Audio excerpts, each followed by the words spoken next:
Hello friends, welcome back to our channel. இந்த video பார்த்துட்ருக்க எல்லாருக்கும் பெரிய வணக்கம். இந்த வீடியோவில் நம்ம என்ன பார்க்க போகிறோம் அப்படின்னா, இப்போ ரீசெண்டாக அப்லோட் பண்ண வீடியோவில் நான் கமெண்ட்டுக்கு ரிப்ளை பண்ணிகிட்டு இருந்தேன். அதில் ஒரு சிஸ்டர் இந்த கமெண்ட் கேட்டிருந்தாங்க.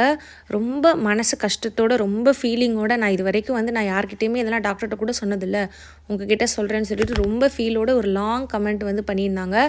அதில் ஒரு விஷயத்தை மென்ஷன் பண்ணியிருந்தாங்க. அதை பார்த்துட்டு நான் அவங்களுக்கு ரிப்ளை பண்ணிவிட்டு உடனே என்னோடய ரெக்கார்டிங், அந்த வாய்ஸ் ரெக்கார்ட் பண்ணுற ஆப்பை ஓப்பன் பண்ணி நான் பேசிகிட்ருக்கேன். ஏன்னா இதை பற்றி நிறைய பேருக்கு தெரிஞ்சிருக்கணும் அப்படின்றதுக்காக. அவங்க ஆல்ரெடி அவங்களுக்கு ஒரு பேபி இருக்குது, 4 வயசுன்னு நினைக்கிறேன். அவங்களுக்கு ஒரு பேபி இருக்குது. மேரேஜ் ஆகி 1 இயரில் ப்ரெக்னென்ட் ஆகி குழந்தை பிறந்திருக்கு. இப்போ பார்த்திங்கன்னா செகண்ட் பேபிக்கு ட்ரை பண்ணுறாங்க. அவங்களுக்கு பார்த்திங்கன்னா இப்போ இரெகுலர் பீரியட்ஸ் இருக்குது. ஃபஸ்ட்டு குழந்தைக்கும் இரெகுலர் பீரியட்ஸ் இருந்து கொஞ்சம் அதுக்கப்புறம் தான் ப்ரெக்னென்ட் ஆகியிருக்காங்க. இப்போ 2வது குழந்தைக்கும் 2 வருஷம் ட்ரை பண்ணிகிட்டு இருக்கோம், எங்களுக்கு ஓகே ஆகலை, ரொம்ப மனசு கஷ்டமாக இருக்குது அப்படின்னு சொல்லியிருந்தாங்க. அவங்களுக்கு பார்த்திங்கன்னா டாக்டர் கொஞ்ச நாளைக்கு டேப்லெட் கொடுத்துருக்காங்க. அதாவது இந்த 21 டேஸ் கொடுப்பாங்கல்ல, அந்த டேப்லெட்டை கொடுத்து பீரியட்ஸை ரெகுலர் ஆக்கியிருக்காங்க. அதுக்கப்புறம் அகெயின் கொஞ்சம் கொஞ்சமாக அவங்களுக்கு இரெகுலர் பீரியட்ஸ் ஆகிருக்கு. டாக்டர் நீங்கள் பீரியட்ஸை ரெகுலர் ஆக்கணும்னா நீங்கள் அந்த வெயிட்டை நீங்கள் குறைக்கணும்னு சொல்லியிருக்காங்க. ஏன்னா ஃபஸ்ட்டு குழந்தை ப்ரெக்னென்ட் ஆகும்போது அவங்களுக்கு 59 இருந்திருக்கு. செகண்ட் குழந்தை ப்ரெக்னென்ட் ஆகும்போது இப்போ அதாவது ப்ரெக்னென்சிக்கு ட்ரை பண்ணும்போது 75 கேஜி இருந்திருக்காங்க. அதாவது 16 கேஜி வெயிட் அவங்களுக்கு கெயின் ஆகிருக்கு. இது எல்லாருக்குமே நடக்கிறது தான். ஃபஸ்ட்டு குழந்தை ப்ரெக்னென்ட் ஆகும்போது, அதாவது மேரேஜ் ஆன புதுசு, இப்போ நம்ம ப்ரெக்னென்ட் ஆகிறோம் 1 இயர் 2 இயர்க்குள்ளனா அவங்களுக்கு மேரேஜுக்கு அப்புறம் 1 or 2 கேஜி தான் வெயிட் போட்டிருப்பாங்க. ஆனால் அந்த ஃபஸ்ட்டு குழந்தை பிறந்ததுக்கப்புறம் பார்த்திங்கன்னா குறைஞ்சது 10 கேஜி எல்லாருமே கூடியிருப்பாங்க. நானுமே 10 கிலோ கூடியிருக்கேன். ஆனால் எனக்கு பார்த்திங்கன்னா நான் ரொம்ப கூடியிருந்தேன், அதுக்கப்புறம் குறைச்சி இப்போ 10-8 கிலோவாக ஆக்கி வச்சுருக்கேன். ஏன்னா எல்லாருக்குமே இது நடக்கிறது தான். ஆனால் சிலர் உடம்புக்கு பார்த்திங்கன்னா அவங்களோட ஹிஸ்ட்ரி பொறுத்து, அவங்களுக்கு ஏற்கனவே இரெகுலர் இருந்திருக்கு ஹிஸ்ட்ரி. ஸோ அதனால் வெயிட் போட்டோன்னா அவங்களுக்கு இரெகுலர் ஆகிருக்கு. டாக்டர் கொடுக்குற டேப்லெட்டும் அவங்களுக்கு சரியாகலை, வெயிட் லாஸ் பண்ண சொல்லியிருக்காங்க. அவங்க பண்ணினா தான் நீங்கள் ப்ரெக்னென்ட் ஆக முடியுன்ற அளவுக்கு டாக்டர் சொல்லிட்டாங்க. அதுக்கப்புறம் என்ன இப்போ மென்ஷன் பண்ணியிருக்காங்க அப்படின்னு பார்த்தீங்கன்னா, ஒரு health care powder or something சொல்லியிருந்தாங்க. ஏதோ ஒரு, அந்த பேரை நான் சொல்ல விரும்பலை, ஒரு பேர் சொல்லி, நான் அதோட வெயிட் லாஸ் பவுடரை நான் இப்போ வாங்கி யூஸ் பண்ணலான்னு இருக்கேன் அப்படின்னு சொல்லிட்டு நீங்கள் தான் எனக்கு ஏதாவது சொல்லணும்னு சொல்லியிருந்தாங்க.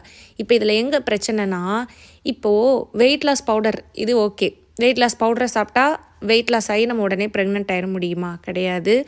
வெயிட் லாஸ் அப்படின்றது ஒரு பவுடரில் நடக்கிற விஷயம் கிடையாது, ஒரு ரெமிடியில் நடக்கிற விஷயம் கிடையாது, ஒரு மாத்திரையில் நடக்கிற விஷயம் கிடையவே கிடையாது. அதுக்கு அப்புறம் எதுக்கு இவ்வளோ ஜிம்மு, எவ்வளோ எக்ஸசைஸ், எவ்வளோ யோகா, எவ்வளோ டயட், எவ்வளோ மக்கள் போராடிக்கிட்டு இருக்காங்க. உங்களுக்கு தெரியும், நீங்கள் சோஷியல் மீடியா பார்க்குறவங்களா இருக்கீங்கன்னா.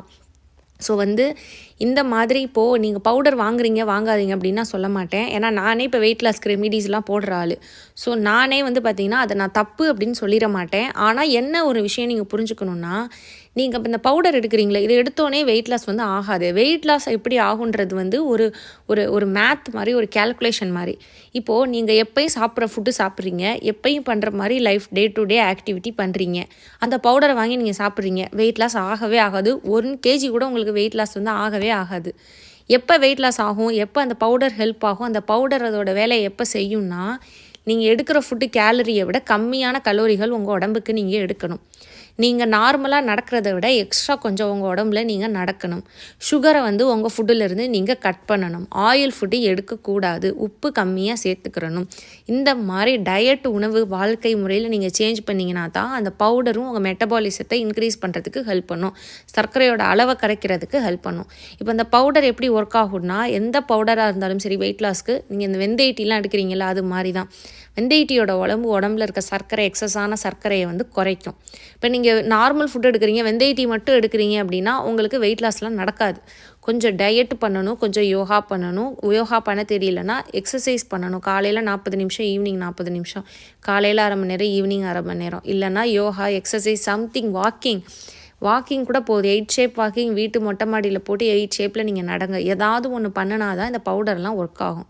ஸோ ஏதோ ஒரு பவுடர், ஏதோ ஒரு விஷயம், அதை மட்டும் எடுத்துகிட்டு நமக்கு ப்ரெக்னென்ட் ஆயிடணும் அப்படின்னு தயவு செஞ்சு நினைக்காதீங்க. அது எங்கேயாவது ஒருத்தர் 2 பேருக்கு நடக்கலாம்.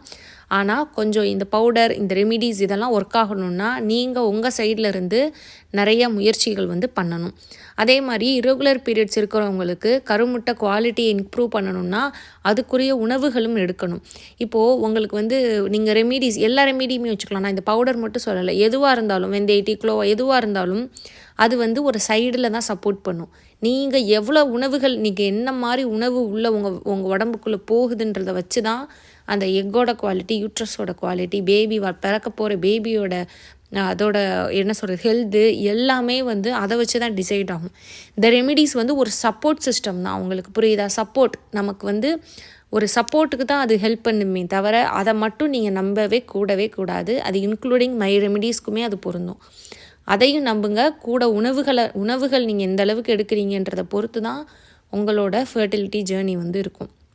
இப்போ அந்த சிஸ்டர் மாதிரி நிறைய பேர் ஃபீல் பண்ணுறவங்களுக்குலாம் நான் சொல்லக்கூடியது என்னென்னா, வெயிட் லாஸ் தான் பண்ணணும். வெயிட்டு கூடியிருக்கு, டாக்டரே இத்தனைக்கும் அவங்களுக்கு சொல்லியிருக்காங்க வெயிட் லாஸ் பண்ணணும்னு. ஸோ அதை வந்து அவங்க என்னென்ன பண்ணணுன்றதுக்கு வீடியோவை நான் உங்களுக்கு ஷேர் பண்ணேன். லோ கார்ப் டயட் அப்படின்னு நான் நம்ம சேனலில் வீடியோ போட்டிருக்கேன். Low corp diet healthy life with stream நீங்கள் போட்டிங்கனாலே ரொம்ப ஈஸியாக வெயிட் லாஸ் சார்ட் வந்து நான் போட்டிருக்கேன். அதெல்லாம் நானே யூஸ் பண்ணி நான் வெயிட் லாஸ் பண்ணி நான் வந்து எனக்கு ஒர்க்கான ரெமிடிஸு ஃபுட்டு தான் அந்த மெத்தட்லாம் போட்டிருக்கேன். ரொம்ப ஷியராக நீங்கள் வந்து அதை யூஸ் பண்ணலாம்.